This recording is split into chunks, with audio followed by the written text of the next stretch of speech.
CEO alikuja kampuni kwa siri kukagua utendaji wa wafanyakazi. Akiwa anazunguka ofisini, alimkuta mfanyakazi mmoja wa kike amelegea kazini na hakuwa akifanya kazi kabisa. Kwa makusudi, akaenda kukaa karibu naye ili kuona anafanya nini. Lakini msichana huyo alidhani yeye ni mfanyakazi mpya. Akamwambia kwa utulivu, usifanye kazi kwa bidii sana hapa. Hata akamfundisha mbinu za kulegea kazini, kutazama TV kwenye kompyuta wakati wa kazi, na mara tu bosi anapokaribia kubadilisha skrini na kurudi kwenye kazi. CEO alikasirika sana, lakini akajizuia ili asifichue utambulisho wake. Akaandika ujumbe kwa msaidizi wake awaambie mafundi wapunguze kasi ya intaneti ya kampuni.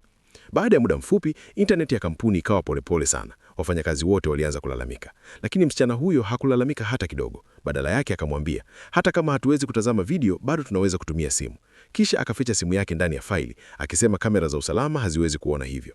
CEO alipomwona anaendelea kulegea waziwazi, akasema sasa inatosha. Mara moja akamwandikia msaidizi wake amfukuze kazi msichana huyo.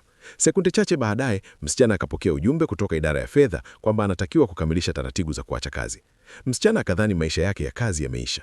Lakini wakati CEO alipodhani ni msichana huyo tu anayelegea, akagundua kwamba wafanyakazi wote walikuwa wanafanya vivyo hivyo.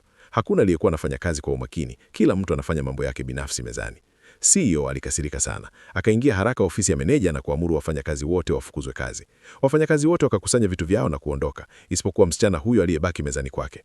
CEO akamuuliza, "Kwa nini hujaondoka?" Kwa mshangao msichana akasema, "Nilimhonga meneja, ndio maana sikufukuzwa." CEO akauliza kwa mshangao, "Ulimhonga kwa nini?" Msichana akajibu kwa utulivu, "Nilimpa piti 3 tu." CEO alikasirika zaidi aliposikia hivyo. Akaenda tena kwa meneja kumuuliza kwa nini msichana huyo hajafukuzwa.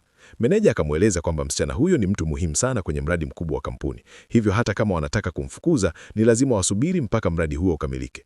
CEO hakutarajia kwamba msichana huyo ni mtaalamu muhimu, hivyo akaamua kumwacha kwa muda. Wakati wa mapumziko ya chakula cha mchana, msichana akaenda kula na rafiki yake. Rafiki yake akamwambia kwamba CEO alikuja kukagua kampuni siku hiyo na akamwambia ajitahidi kufanya kazi vizuri. Kabla hajafikiria sana, rafiki yake akaongeza, "CEO alikuwa amekaa pembeni yako muda wote." Msichana akapigwa na butwaa. Akagundua kwamba alimfundisha CEO mwenyewe jinsi ya kulegea kazini. Baada ya kusikia yote yaliyotokea, rafiki yake akamshauri ajifanye bado hajui yeye ni CEO na aanze kujionyesha anafanya kazi vizuri mbele yake. Waliporudi kazini, CEO akatoa simu yake. Mara moja msichana akakimbia kumzuia, akisema hairuhusiwi kutumia simu wakati wa kazi. Kisha akaanza kuisifia sana kampuni na CEO, akimwambia afanye kazi kwa bidii. Lakini ghafla akaimwaga maji kwenye kikombe chake na kuyamwaga kwenye suruali ya CEO.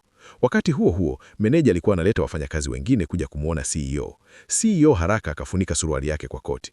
Lakini msichana akajikwama kwa bahati mbaya na kulivuta lile koti. Wafanyakazi wote walipoona hivyo, walidhani CEO amejikojolea kwenye suruali.